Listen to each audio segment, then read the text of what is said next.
योजनाएं जो थी, प्लानिंग कमीशन जो हमारा सेटअप हुआ, उसके बाद हमने 5-5 सालों के लिए अपना एक लक्ष्य रखा ताकि इंडियन इकोनॉमिक डेवलपमेंट का एक स्ट्रेटजी बनाई जा सके और उसको एक प्रकार से हम लोगों ने विकास की रणनीति भी कहा। तो 5-5 साल के लिए हमने इस इरा को बांटा ताकि इकोनॉमिक डेवलपमेंट प्रॉपर हो सके और उसका इवैल्यूएशन भी किया कि आखिर जो हमने 5 साल के लिए स्ट्रेटजी बनाई थी, क्या वो प्रॉपरली वर्क की, क्या हमारे ऑब्जेक्टिव के अकॉर्डिंग उसने अपने रिजल्ट्स दिए। इन सारे बातों पर हम लोग डिस्कस करेंगे। तो मैं सबसे पहले एक ब्रीफ आपके साथ लेकर के काम करता हूं। ब्रीफ का तात्पर्य यह है कि सभी 5 ईयर प्लान्स के कुछ जो क्षेत्र थे, जो इंपॉर्टेंट क्षेत्र थे, हमारे लक्ष्य की दर क्या थी और वृद्धि की क्या दर थी, इस पर हम लोग फर्स्ट डिस्कस करेंगे। तो ये एक ब्रीफिंग है। इसके बाद हम लोग क्या करेंगे, ब्रॉडली आपको व्यापक रूप से हर टॉपिक पर फोकस डालेंगे। तो जो आपका फर्स्ट 5 ईयर प्लान था, पहली योजना थी, ये 1951 से लेकर के 1956 तक चली। इसमें प्राथमिक क्षेत्र जो था, कौन सा प्राथमिक क्षेत्र था जिस पर हम लोगों ने फोकस किया, तो जो फर्स्ट 5 ईयर प्लान थी उसका हमारा प्राथमिक क्षेत्र था एग्रीकल्चर। यानी एग्रीकल्चर सेक्टर को डेवलपमेंट करना था। तो अगर आपसे एग्जाम में पूछा जाए कि फर्स्ट 5 ईयर प्लान जो था उसका प्राथमिकता किस पर दी गई, तो आप कहेंगे एग्रीकल्चर में। इसमें लक्ष्य की दर रखी गई थी 2.1 और लक्ष्य वृद्धि की दर जो हुई थी, प्राप्त हुई हमें एक्चुअल में, वो 3.6 थी। अर्थात जो हमने लक्ष्य की दर रखा उससे वृद्धि की दर एक्चुअल में ज्यादा प्राप्त हुई। अर्थात हम कहेंगे कि एग्रीकल्चर सेक्टर को, यानी प्राथमिक क्षेत्र जो एग्रीकल्चर था, जिसके डेवलपमेंट का हमने एजेंडा इसमें सेट किया था, वो वास्तव में पहली योजना में सफल रहा जितना हमने किया।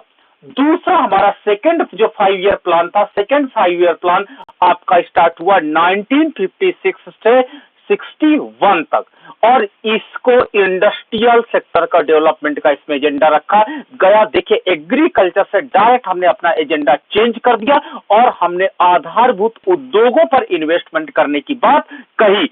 और इस प्रकार हमारे जो सेकंड 5 ईयर प्लान था, सेकंड 5 ईयर प्लान इंडस्ट्री को डेवलपमेंट का एजेंडा इसके अंतर्गत रखा गया और साथ ही साथ इसमें जो ग्रोथ रेट थी, आपका लक्ष्य दर था, वो 4.5 रखी गई, लेकिन एक्चुअल में कम अचीव हुई, 4.2 ही अचीव हुई। ठीक है।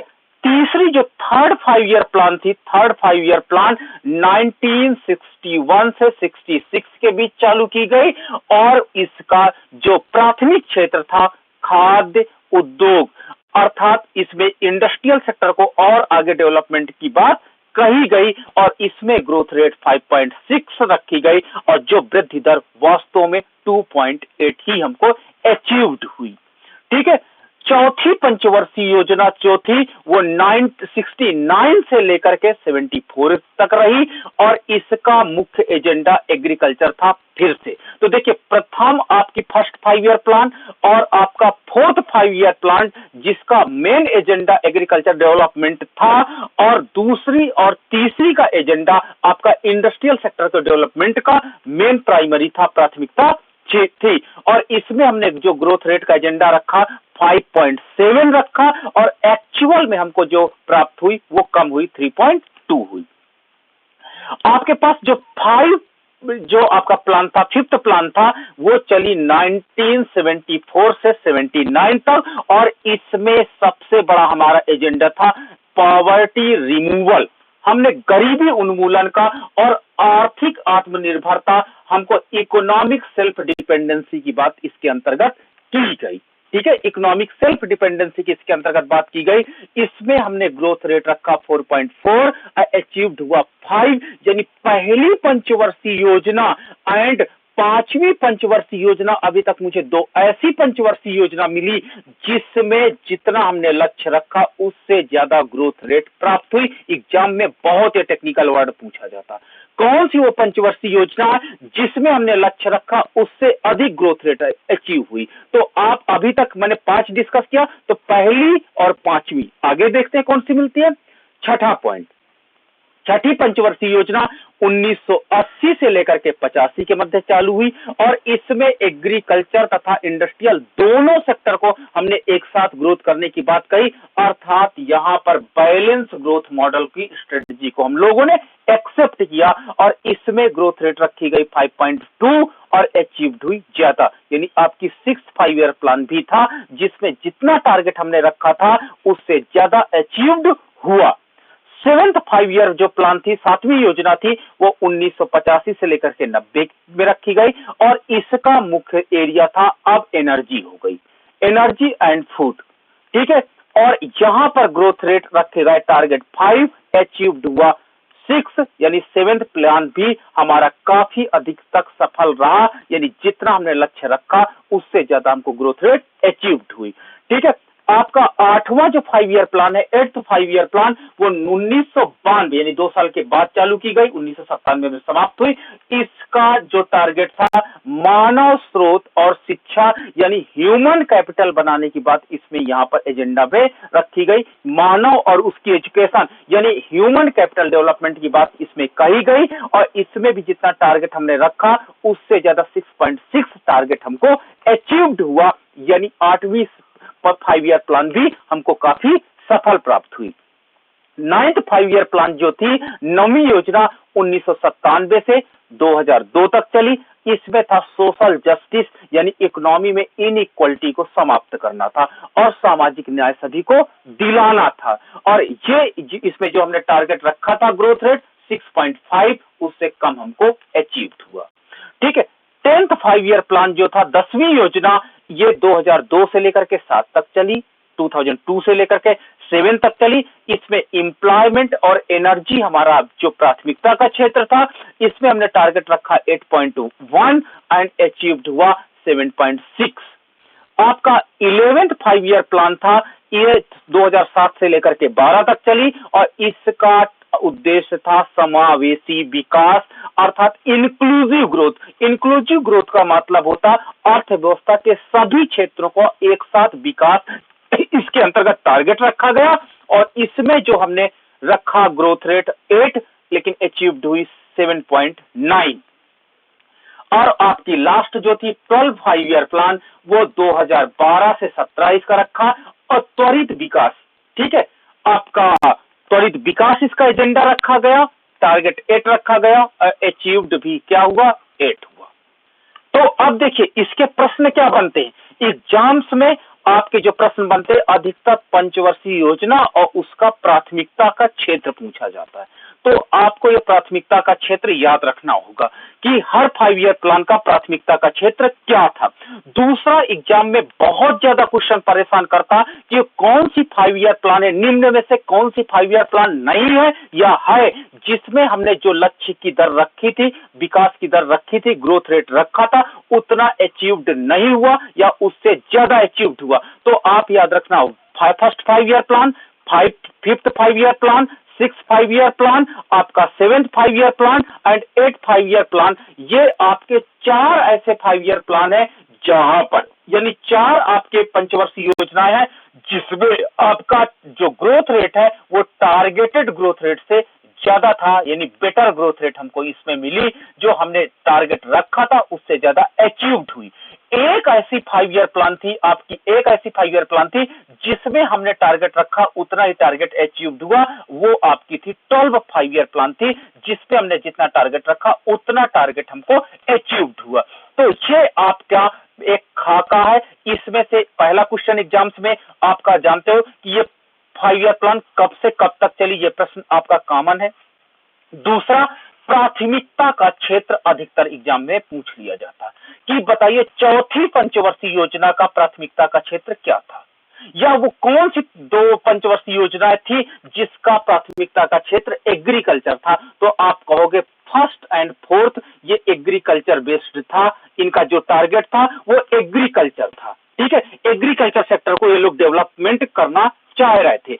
वहीं जो आपका 2nd and 3rd 5 year plan था, 2nd and 3rd 5 year plan, उनका टारगेट था इंडस्ट्रियल डेवलपमेंट यानी अर्थव्यवस्था में औद्योगिक क्षेत्र का विकास। तो ये एग्जाम में पूछा जाता है, ठीक है। और कौन सी, तो आप कह देंगे फर्स्ट 4 एंड 6 5 ईयर प्लान भी एग्रीकल्चर बेस्ड थी। तो आपको रिजल्ट क्या मिला, पहला, चौथी और छठी योजना आपकी थी जिसमें प्राथमिकता का क्षेत्र आपका एग्रीकल्चर था। वही एग्रीकल्चर एंड आपका इंडस्ट्रियल भी इसमें मान सकते हैं। वही आपका सेकेंड, थर्ड एंड सिक्स, ये जो आपका था, ये 3 पंचवर्षीय योजना थी जिसमें इंडस्ट्रियल सेक्टर था। आपका पॉवर्टी रिमूवल कौन सा प्रोग्राम में अपनाया गया, पंचवर्षीय योजना में बहुत बार एग्जाम्स में पूछा गया, मोस्ट इंपॉर्टेंट क्वेश्चन बन जाता है। गरीबी उन्मूलन आपका समावेशी किस रूप में था, 11th 5 ईयर प्लान में समावेशी विकास को हमने एक्सेप्ट किया। तो इस प्रकार ये प्रश्न प्राथमिकता क्षेत्र हर पंचवर्षीय योजना की कई बार एग्जाम्स में पूछी गई है। तो इस टेबल को आप प्रॉपरली एनालिसिस जरूर कर लीजिएगा। और वो कौन कौन सी पंचवर्षीय योजना जिसमें जितना लक्ष्य रखा गया उससे अधिक हमको ग्रोथ प्राप्त हुई, तो आपका फर्स्ट, 5th, 6th, 7th और 8, यानी 5, 6, 7, 8, यानी 1, 5, 6, 7, 8, ये 5 पंचवर्षीय योजना थी जिसमें आपका जो एक्चुअल ग्रोथ रेट था वास्तव में वो ज्यादा रहा टारगेटेड से। और एक 5 ईयर प्लान हमको ऐसी प्राप्त हुई जहां पर हमारे पास क्या कहते हैं, जहां पर हमने जितना टारगेट रखा उतना ही टारगेट अचीव्ड हुआ। तो ये 4-5 क्वेश्चन आते हैं जो इस टेबल से बहुत अधिक इंपॉर्टेंट है, पूछे जाते हैं। चलिए अब पंचवर्षीय योजना की बात करते हैं। तो पंचवर्षीय योजनाओं की विशेषताओं पर अगर हम प्रकाश डालें तो चलिए एक ब्रीफिंग कर लेते हैं, फिर हम लोग डिस्कस करते हैं। फर्स्ट से लेकर के आपका 12 तक डिस्कस करेंगे। सबसे पहले हम लोग ब्रीफिंग कर लेते हैं। चलो, ये योजना प्रधानमंत्री जवाहरलाल नेहरू द्वारा शुरू की गई थी और उन्होंने 8 जुलाई 1951 को इस योजना को प्रस्तुत किया था। हमने आपको मॉर्निंग में बताया था कि प्रधानमंत्री प्लानिंग कमीशन में प्लान्स को बनाता है, एनडीसी में, नेशनल डेवलपमेंट काउंसिल में वो प्रस्तुत करता है। कब किया गया, 8 जुलाई 1951 में, और इसी को फिसला करके पार्लियामेंट में रखा जाता है। योजना आयोग के गठन 15 मार्च 1950 को हुआ था। ठीक है, जब प्लानिंग कमीशन सेटअप हुई तो उसके बाद जो थी वो हमारी फर्स्ट 5 ईयर प्लान के लिए ड्राफ्ट रेडी किया गया। इन पंचवर्षीय योजनाओं को आगे बढ़ाने के लिए किया गया।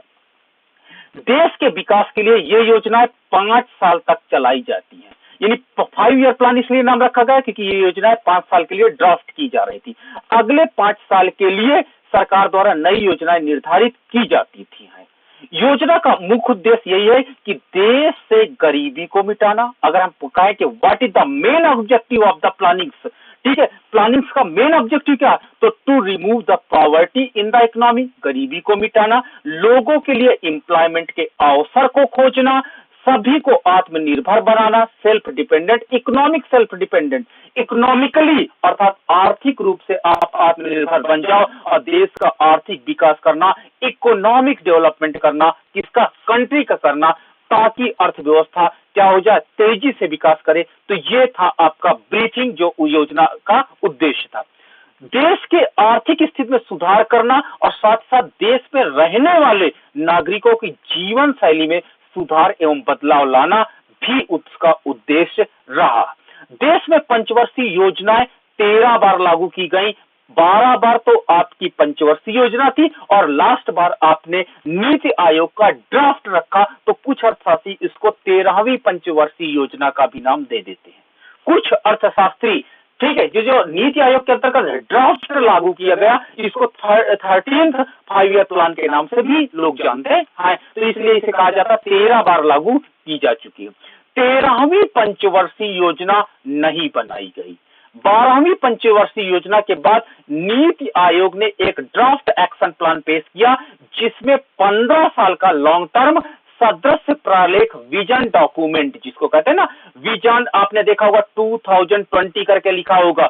और इस विजन से मैंने प्रश्न भी आपसे पूछा था।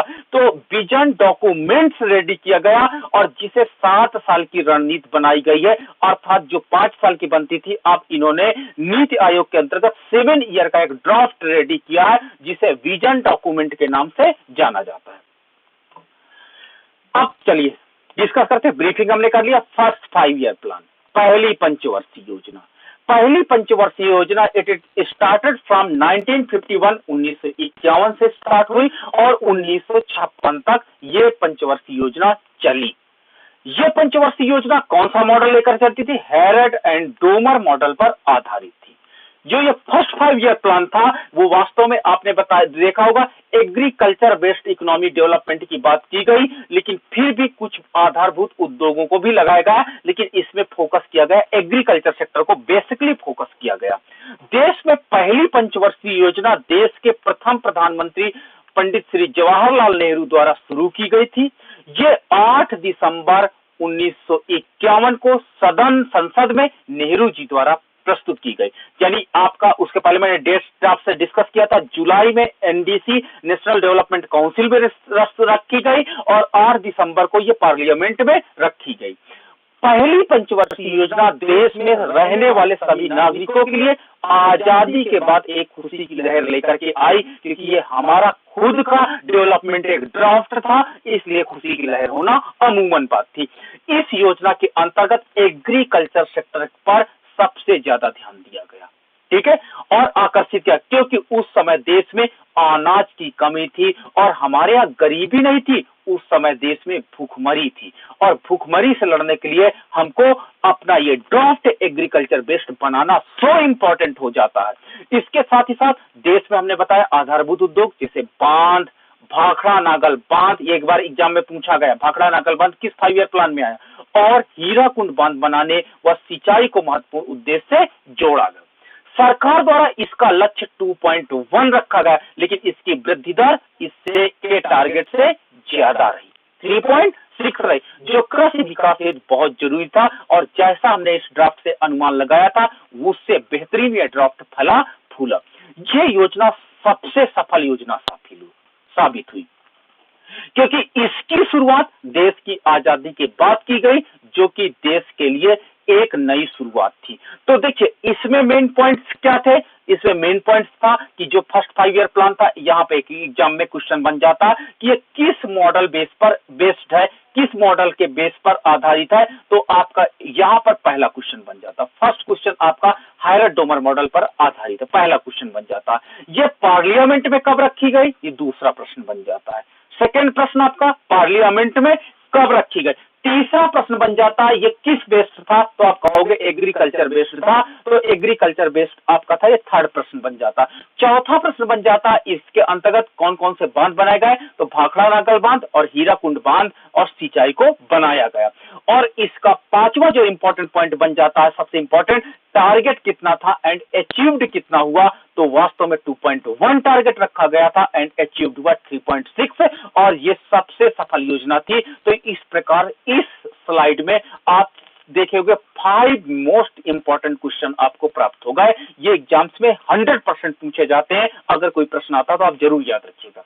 नेक्स्ट, योजना के तहत क्या क्या मुख्य उद्देश्य और कार्य किए गए, चलो वो डिस्कस कर लेते हैं। तो इस जो प्लानिंग आपकी फर्स्ट 5 ईयर प्लान बना, उसके अंतर्गत मेन फीचर्स क्या थे? कृषि विकास को पहली प्राथमिकता, एग्रीकल्चर डेवलपमेंट इसका पहला विकास था, जिससे देश के किसानों की इकोनॉमिक स्टेटस इंप्रूव हो। बांध बनाने, सिंचाई के कार्य को शुरुआत इसी 5 ईयर प्लान में किया गया। सभी शरणार्थी, क्योंकि हमारा भारत पाकिस्तान से डिवाइड हुआ था, रहने के लिए पुनः जगह दी गई। जो लोगों ने रिफ्यूज कर दिया और पाकिस्तान से लोग आए, उनको क्या किया, उन शरणार्थियों के लिए हम लोग क्या किया, अपना देश में क्या किया, उनको जगह दिया ताकि आप सुरक्षित रूप से रहें। देश के नागरिकों के हित के लिए सभी तरह के विकास हेतु योजनाओं बनाने की शुरुआत इसमें होने लगी। अर्थात इसमें हमने क्या किया कि हमने अपने इकोनॉमिक डेवलपमेंट का यहाँ पे ड्राफ्ट रेडी किया और आपका डेवलपमेंट एजेंडा हमारा सेट हो गया और देश के लोगों को लाभ मिलने लगा। तो ये फर्स्ट 5 ईयर प्लान था, इसके मेन पॉइंट्स आपने देख लिए। चलिए second 5 year plan. Second 5 year plan जो 1956 से लेकर के 1961 के मध्य जारी था, ठीक है। इसको हमने स्वीकार किया, पीसी महालोनबिस मॉडल आधारित था, यानी पीसी महालोनबिस मॉडल पर आधारित था सेकेंड 5 ईयर प्लान। एग्जाम में कई बार पूछा गया है, ठीक है।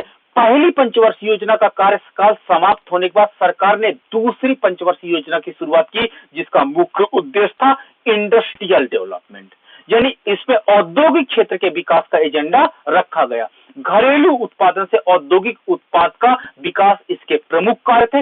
इस योजना के अंतर्गत भिलाई, दुर्गापुर, राउरकेला जैसे स्टील प्लांट्स, मिल शहरों में पनबिजली और भारी परियोजनाओं को, हाईवे प्रोजेक्ट्स को स्थापित किया गया, जो देश के विकास के लिए बहुत अधिक इंपॉर्टेंट था। तो पहली पंचवर्षीय योजना में आपके डैम बनाए गए, लेकिन सेकेंड 5 ईयर प्लान में आपके बड़े बड़े इंडस्ट्रीज, स्टील प्लांट्स डाले गए। मैंने क्या बताया था आपको कि लोहा देश की इकोनॉमिक डेवलपमेंट का मेन, हमने कहा था मेन ग्रोविंग सेक्टर है, मेन पुश सेक्टर है, मेन क्या होता है डेवलपमेंट एजेंडा है। तो इसलिए क्यों ना अर्थव्यवस्था में यहां पर स्टील प्लांट लॉन्च किए गए भिलाई, दुर्गापुर, राउरकेला में, और साथ ही साथ हाइड्रो पावर इलेक्ट्रिसिटी को और हाईवे प्रोजेक्ट्स को इसमें डेवलप किया गया, ताकि देश में आधारभूत संरचना के साथ साथ ऊर्जा की कमी को पूरा किया जा सके। अगर ये दो चीज आपकी इकोनॉमी में हो जाएंगे तो शायद इकोनॉमिक डेवलपमेंट का आपकी स्पीड बढ़ जाएगी। चलिए इंपॉर्टेंट पॉइंट्स देख लेते हैं, इसके अंतर्गत कौन कौन से इंपॉर्टेंट पॉइंट्स हैं। तो इसके अंतर्गत जो आपके मुख्य इंपॉर्टेंट पॉइंट है, पहला आपका पूछा जाता है ये किस पर बेस्ड है, पीसी महालनोबिस मॉडल पर आधारित है आपका सेकेंड 5 ईयर प्लान। इसका मुख्य क्या है, आपका प्राथमिकता किस पे थी, तो ये सेकंड पॉइंट हो जाता है इंडस्ट्रियलाइजेशन, औद्योगिकीकरण पर इन्होंने ज्यादा फोकस किया।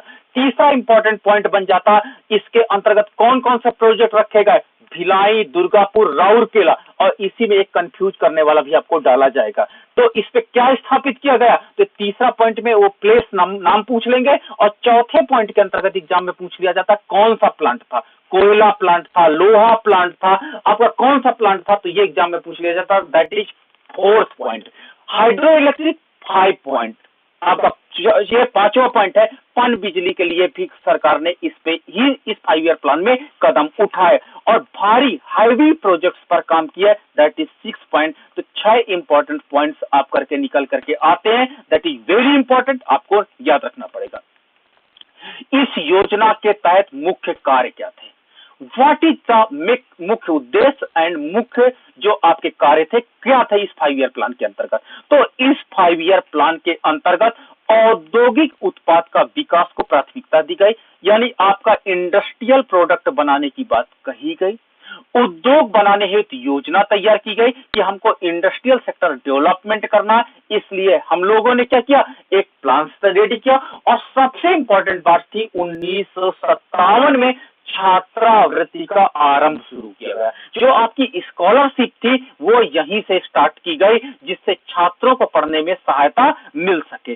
कोयले के उत्पादन को और अधिक बढ़ाया गया। देखिए इसमें स्टील इंडस्ट्री के साथ साथ देखो, याद रखना स्टील इंडस्ट्री को डेवलपमेंट करने के लिए आपको कोयला इंडस्ट्री को डेवलपमेंट होना बहुत अधिक इंपॉर्टेंट है। तो इसी 5 ईयर प्लान में आपका कोल इंडस्ट्रीज भी डेवलप की गई। तो आपका स्टील इंडस्ट्री, कोल इंडस्ट्री, पनबिजली इंडस्ट्री, ये तीनों इंडस्ट्री सेकेंड 5 ईयर प्लान के अंतर्गत आपको क्या की गई, इनका आधारभूत संरचना तैयार करने पर बल दिया गया। तो ये पॉइंट्स आपको याद रखने होंगे, ठीक है। ऐसे जहां स्टील प्लांट्स स्थापित किए जाते हैं वहां हाइड्रो पावर, ठीक है, बिजली पानी से पैदा होने वाली बिजली, और हाईवे प्रोजेक्ट्स को यहां पर स्थापित किया गया। तो इसमें जो आपके कुछ पॉइंट्स रिपीट कर रहे हैं, बट मैं मेन पॉइंट्स पर मैं एक बार फिर से आपको टिक कर देना चाहता हूं। फर्स्ट आपका औद्योगिक उत्पाद सेकेंड 5 ईयर का प्लान का था। दूसरा इंडस्ट्रियलाइजेशन का कॉन्सेप्ट यहीं पर लाया गया। थर्ड स्कॉलरशिप की बात इसी में की गई। फोर्थ कोयला industry, hydro power and projects, इसकी बात इसमें की गई, एंड स्टील प्लांट्स, इसको 5 भी कर सकते हो। तो 5 पॉइंट स्पेशल इसमें निकल करके आपके आते हैं जो प्लानिंग्स में पूछे जाते हैं। चलिए थर्ड 5 ईयर प्लान, तीसरी पंचवर्षीय योजना। जो थर्ड 5 ईयर प्लान थी, ये प्लान था 1961 से लेकर के 1966 तक चला, और दुर्भाग्य से इसी कार्यकाल में भारत और चीन का युद्ध हुआ था, ठीक है। तो तीसरी पंचवर्षीय योजना क्या होती थी, 1961 से लेकर के 1966 तक चली। जॉन सैंडी तथा सुखमय चक्रवर्ती मॉडल पर आधारित था। यानी मॉडल कौन था, जॉन सैंडी तथा सुखमय चक्रवर्ती मॉडल को इसमें एक्सेप्ट किया गया, और इसे गाडगिल योजना भी कहते हैं। मोस्ट इंपॉर्टेंट क्वेश्चन, ठीक है, थर्ड 5 ईयर प्लान को जो आपने को 5 ईयर प्लान जो एक्सेप्ट किया गया वो गाडगिल योजना के नाम से जाना जाता है। तीसरी योजना का मुख्य उद्देश्य देश की अर्थव्यवस्था को क्या होता, गतिशील और नागरिकों को आत्मनिर्भर बनाना था। किसके द्वारा, इंडस्ट्रियलाइजेशन के द्वारा।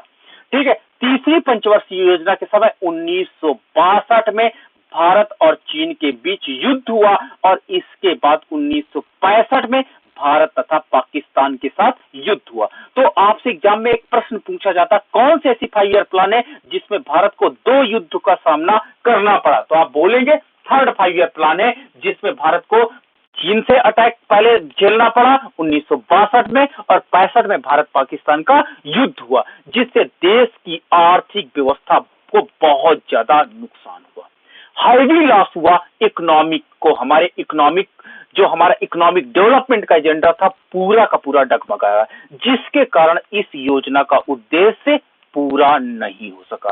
तो हम कहेंगे कि ये प्रॉपर रूप से सफल नहीं हो सकी, परंतु फिर भी इस कई कार्य को जारी रखा गया, जैसे कृषि हेतु विकास कार्य इसको जारी रखा गया, बांध बनाने और निर्माण कार्य इसको जारी रखा। योजना के अंतर्गत ग्रामीण क्षेत्रों के बच्चों के लिए स्कूल बनाने का कार्य भी इसी में एजेंडा में चालू रखा गया। राज्यों में विकास संबंधित हेतु कार्यों की जिम्मेदारी सौंपी गई।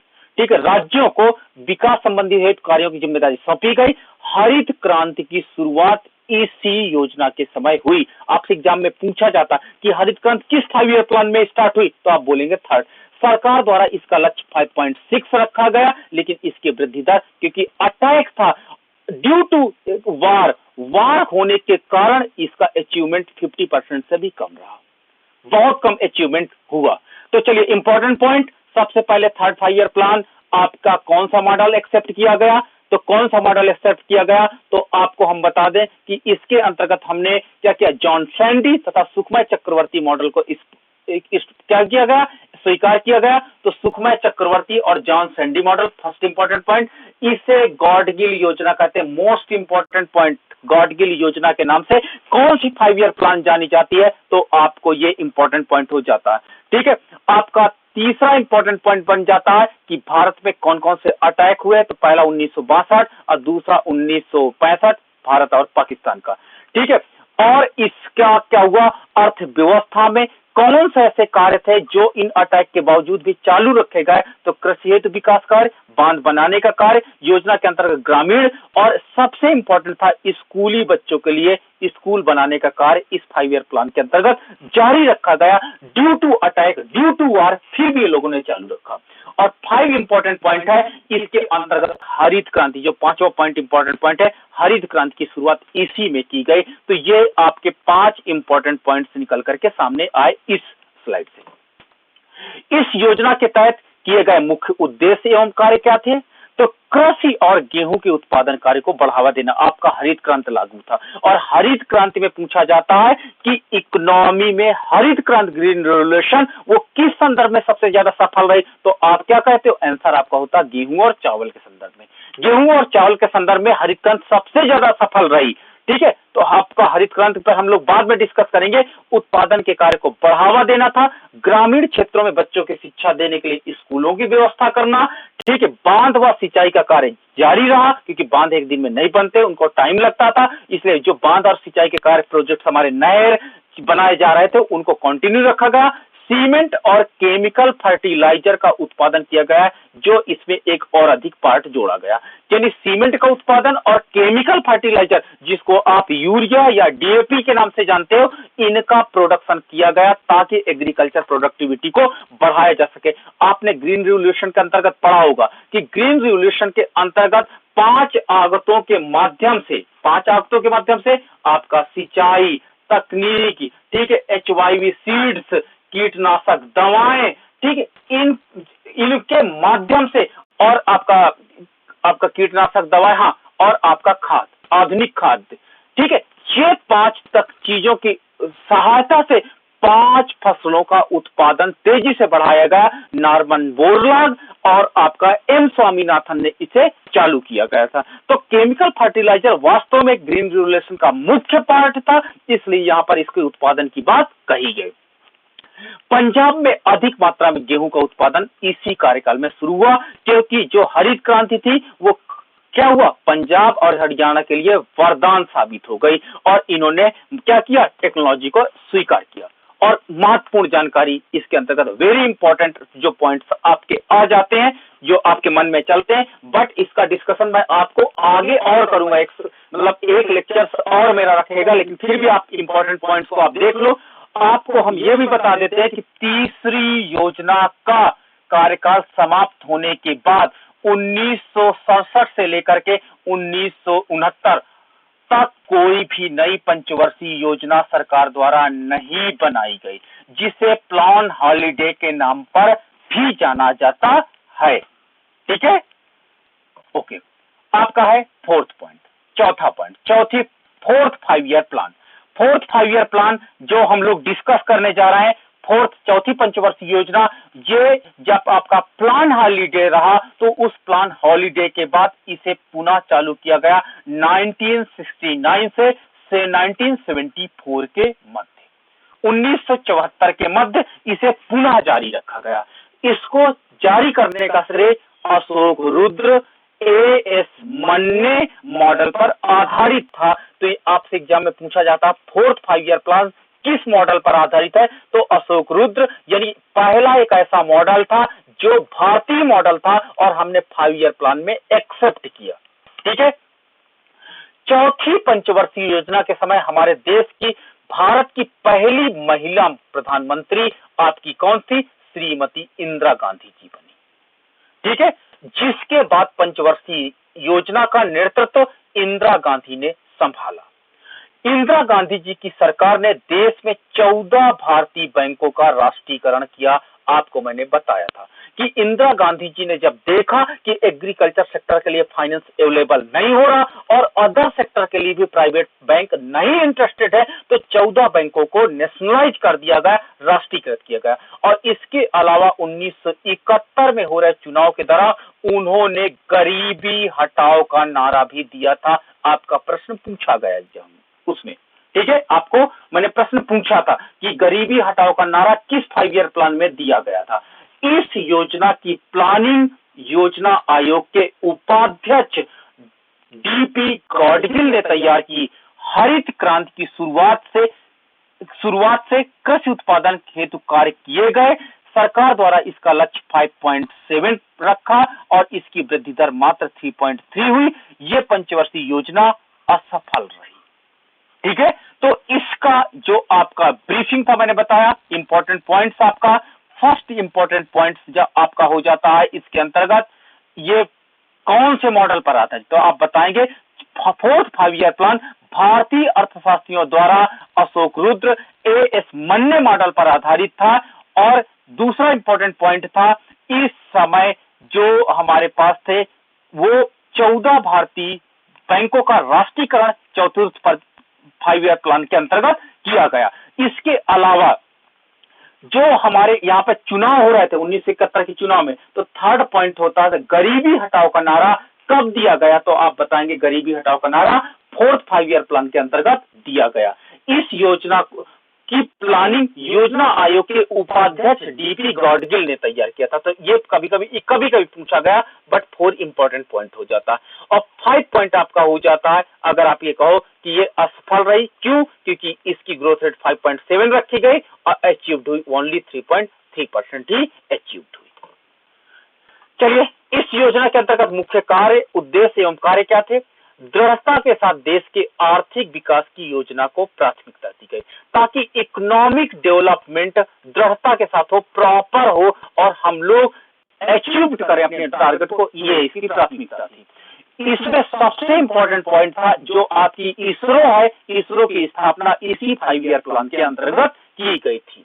योजना के तहत पिछड़े हुए क्षेत्रों में उद्योग स्थापित किए गए, जहां पर उद्योग नहीं लगे तो उन सेक्टर्स में उद्योग लगाए गए, जिससे उन क्षेत्रों का विकास निश्चित किया गया। सरकार द्वारा 14 भारतीय बैंकों को नेशनलाइज किया गया। ठीक है, जो आपको मैंने पहले डिस्कस किया।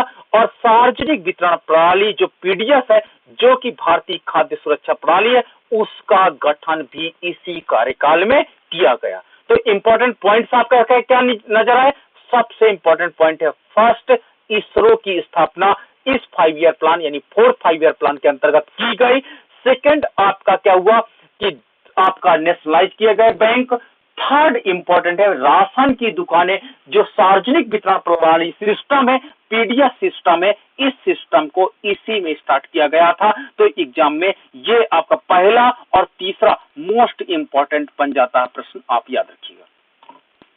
5वीं पंचवर्षीय योजना, 5th 5 ईयर प्लान, 5वीं पंचवर्षीय योजना 1974 और 1979, 78 79 आपका 1974 और 1979 के मध्य 1979 के मध्य चालू की गई और इसको भी कहते हैं डीपी धर मॉडल पर आधारित रखा गया। डीपी धर ने इसका मॉडल बनाया था और उनके मॉडल के आधार पर इस योजना को लागू रखा गया।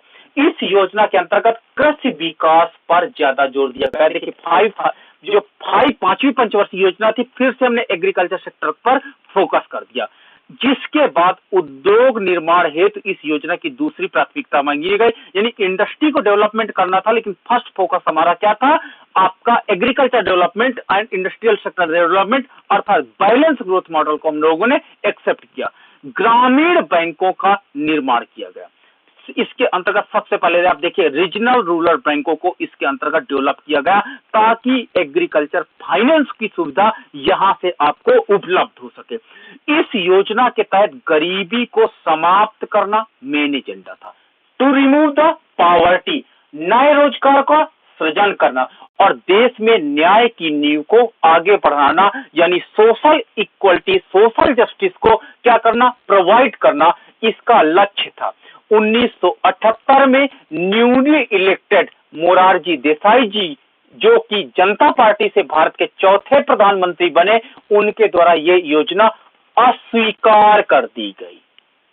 ठीक है, और इसका लक्ष्य 4.4% रखा गया और इसकी वृद्धि दर 4.9% हुई, यानी जितना हमने टारगेट रखा उससे ज्यादा हमको अचीव हुआ। यह योजना हम क्या कहेंगे? सफल रही। लेकिन ऐसी योजना जो सफल रही और अस्वीकार की गई, 5वीं पंचवर्षीय योजना के नाम से जानी जाती। चलिए मेन पॉइंट डिस्कस करते हैं, इसके क्या कौन कौन से मेन पॉइंट हैं जो एग्जाम के लिए वेरी इंपॉर्टेंट है। फर्स्ट, किसका मॉडल था? डीपी धर का मॉडल था। सेकंड, इसमें क्या होता? सेकंड पॉइंट, इसमें एग्रीकल्चर एंड इंडस्ट्रियल दोनों को पैरेलल डेवलपमेंट करना था, साथ साथ विकास करना था। ठीक है। थर्ड आपका इंपॉर्टेंट पॉइंट था ग्रामीण बैंकों को इसके अंतर्गत डेवलप किया गया, इसके अंतर्गत स्थापना की गई। रीजनल रूरल बैंकों को इसके अंतर्गत डेवलप किया गया। इस योजना के तहत गरीबी समाप्त करना आपका वेरी इंपॉर्टेंट पॉइंट हो जाता, दैट इज 4th पॉइंट। गरीबी समाप्त करना मेजर एजेंडा था, न्यू एम्प्लॉयमेंट जनरेट करना। ठीक है, और देश में न्याय की नींव को आगे बढ़ाना था। और आपका 5th इंपॉर्टेंट पॉइंट हो जाता 1978 में न्यूली इलेक्टेड कौन से थे प्रधानमंत्री जी, तो उनको आप बताना पड़ेगा, नेम कभी कभी पूछ लेते हैं, तो आपको मोरारजी देसाई। ठीक है, और आपका एक ये होता कि ये क्या योजना स्वीकार की गई, तो ये आपका छठा इंपॉर्टेंट पॉइंट हो जाता कि ये प्रधानमंत्री द्वारा अस्वीकार की गई थी। ठीक है, और ये क्या सफल थी, तो आप बोलोगे यस। तो ये कितना विरोधाभास है कि अस्वीकार करने के बावजूद भी ये योजना सफलता के अपने सोपान पर पाई गई। चलिए इंपॉर्टेंट पॉइंट इसके देखते हैं। इसके मुख्य पॉइंट क्या क्या है? ग्रामीण बैंकों की स्थापना 2 अक्टूबर 1975 को की गई। इसके अंतर्गत जो आपका रूरल रीजनल बैंक है RRB, इसकी स्थापना की गई ताकि एग्रीकल्चर फाइनेंस को ग्रामीण क्षेत्रों में क्या होता है पहुंच बढ़े और ग्रामीण क्षेत्र तेजी से डेवलप हो सके। योजना का मुख्य उद्देश्य गरीबी को पूर्ण रूप से हटाना था। टू रिमूव द पॉवर्टी, इसका मेन एजेंडा था पॉवर्टी को रिमूव करना। सोशल फॉरेस्ट्री भी इस योजना के अंतर्गत शुरू की गई। ठीक है, और नेशनल हाईवे बनाने का भी काम इसके अंतर्गत, हाईवे सिस्टम जो आपका डेवलप, आपने देखा होगा हाईवे सिस्टम पहले नहीं था, ये हाईवे सिस्टम आपका 5 ईयर प्लान में एक्सेप्ट किया गया इस कॉन्सेप्ट को। तो हाईवे सिस्टम बनाने का कॉन्सेप्ट यहीं से आपका एक्सेप्ट किया गया और बढ़ती ही यातायात को देखते हुए सड़कों की चौड़ाई को बढ़ाने हेतु जानकारी इसी 5 ईयर प्लान में पेश किया गया। तो ये आपका था 5th 5 ईयर प्लान, जिसमें आपका highway, regional rural bank, social justice, social forestry आदि को डेवलप किया गया ताकि इकोनॉमी और पॉवर्टी को रिमूव किया गया ताकि इकोनॉमिक डेवलपमेंट की स्पीड को बूस्ट किया जा सके, बढ़ाया जा सके। महत्वपूर्ण जानकारी। आप चलिए फिर मेन इंपॉर्टेंट पॉइंट आपके हो जाते हैं, ठीक है। फिर हम आपको बता दें, इनको फिर हम बाद में आपको अलग से और डिस्कस करेंगे। हम आपको ये महत्वपूर्ण बता देते हैं कि देश में री इलेक्शन होने के कारण इंदिरा गांधी की सरकार 4 साल तक ही चल पाई थी। री इलेक्शन इमरजेंसी लगी थी आपने, और जिसके बाद जनता पार्टी से नवनिर्वाचित जो हमारे प्रधानमंत्री जी थे, श्री मोरारजी देसाई जी थे, नए प्रधानमंत्री घोषित किए गए, जिसके बाद इन योजनाओं को समाप्त किया गया, इस प्लानिंग को ही रिजेक्ट कर दिया गया। बता दें कि गुरनार मिर्डाल स्वदेशी अर्थशास्त्री थे, ने क्या हुआ, पिछड़े क्षेत्रों के विकास के लिए एक प्लान बनाया जिसे रोलिंग प्लान का नाम से जाना जाता है, और ये एक वार्षिक प्लान था, और इस प्लान को मोरारजी देसाई के नेतृत्व में स्वीकृत मिल गई थी, और उन्होंने कहा कि नहीं, इस प्रकार का प्लान हमको लगाना चाहिए, इंप्लीमेंट करना चाहिए, जिसे लागू करने का श्रेय किसको जाता है, प्रोफेसर डी.टी. लकड़वाला को जाता है। गुरनार मिर्डाल के मॉडल को, रोलिंग प्लान को लगाने का श्रेय डी.टी. क्या होता है, लकड़वाला को जाता है। तो ये मेन इसके इंपॉर्टेंट पॉइंट्स थे। चलिए एक बार जस्ट रिवीजन करते हैं इंपॉर्टेंट पॉइंट्स का। तो इंपॉर्टेंट पॉइंट्स में पहला इंपॉर्टेंट पॉइंट था कि ये आपका कौन सा मॉडल इसमें लगा, तो पहला पॉइंट था गुरनार मिर्डाल मॉडल इसके अंतर्गत लगाया गया, जो स्वदेशी अर्थशास्त्री थे, और इनका टारगेट था पिछड़े क्षेत्रों का विकास करना।